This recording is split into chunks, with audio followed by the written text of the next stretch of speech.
Chaque jour, Charles et Carole vous présentent la leçon de l'école du sabbat.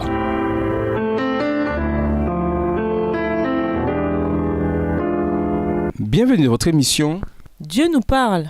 Nous voilà à la leçon de lundi, Éphèse, deuxième partie.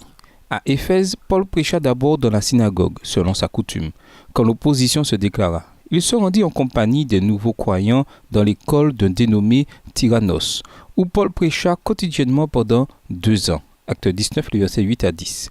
Le résumé que fait Luc du ministère de Paul à Éphèse indique que toute la province fut évangélisée de manière intensive. Acte 19, les versets 10 et 26. Dans Acte 19, les versets 11 à 20, Luc relate plusieurs histoires de miracles décrivant le triomphe de la puissance de Dieu dans une ville où la magie et d'autres pratiques superstitieuses étaient monnaie courante. Il ne fait aucun doute que Dieu pouvait guérir à travers Paul, mais même des linges ou des étoffes touchées par l'apôtre avaient une puissance de guérison. Acte 19, le verset 12. Cela peut paraître étrange à certains, mais ce récit rappelle la guérison de la femme avec la perte de sang. Luc 8, verset 44. Les croyances superstitieuses d'Éphèse ont peut-être incité Dieu à faire des miracles extraordinaires, comme dit Luc dans Acte 19, le verset 11. Il s'agit peut-être d'un exemple de la manière dont Dieu se met au niveau des gens et de leur compréhension. Satisfait des résultats de sa mission à Éphèse, Paul décida de se rendre à Jérusalem. Acte 19, verset 21.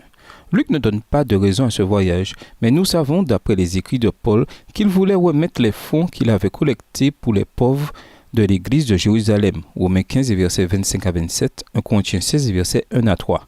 Le regroupement des biens des premières années ainsi qu'une sévère famine à l'époque de Claudius appauvrit les croyants de Judée. Et Paul vit dans leur appel à l'aide, Galates 2, verset 10, une occasion de fortifier à la fois leur confiance en son apostolat et l'unité d'une église désormais transculturelle, malgré les risques auxquels ils seraient exposés.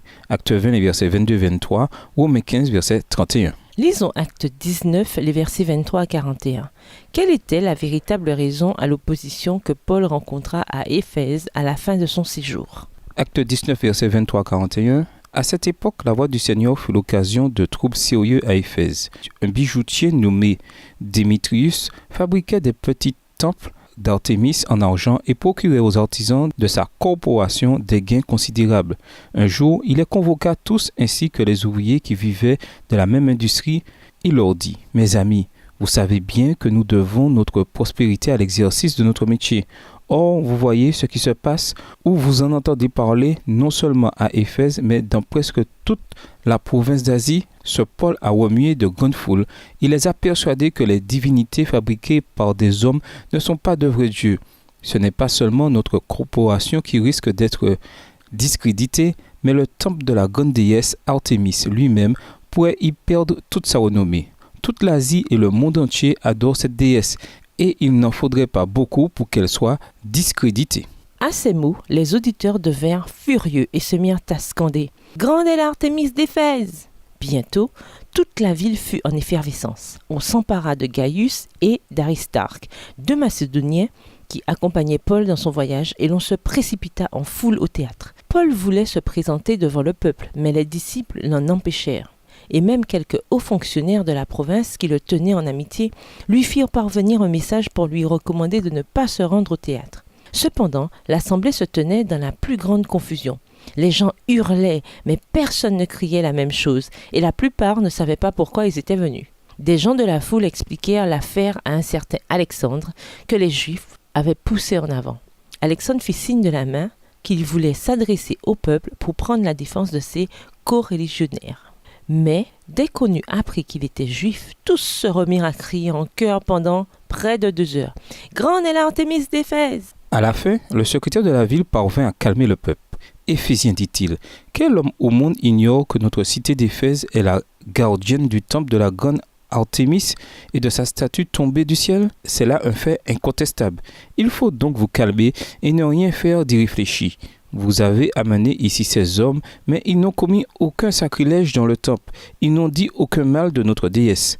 Si donc Démétrius et les artisans de sa corporation ont des griefs contre quelqu'un, ils n'ont qu'à porter plainte en bonne et due forme. Il y a des jours d'audience et des magistrats pour cela.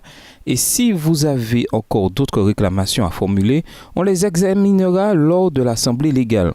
Mais nous risquons de nous faire accuser de révolte pour ce qui s'est passé aujourd'hui, car nous ne pourrions donner aucune raison pour expliquer cette manifestation.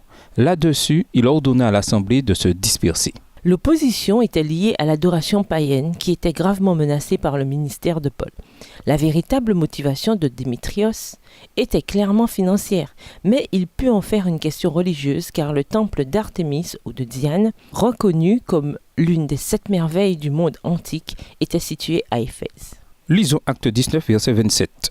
Acte 19, le verset 27. Ce n'est pas seulement notre corporation qui risque d'être discréditée, mais le temple de la grande déesse Artémis lui-même pourrait y perdre toute sa renommée.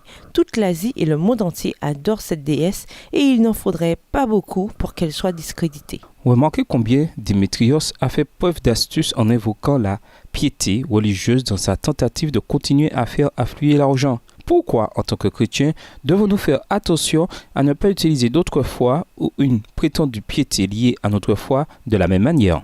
Et nous vous laissons avec la question du jour.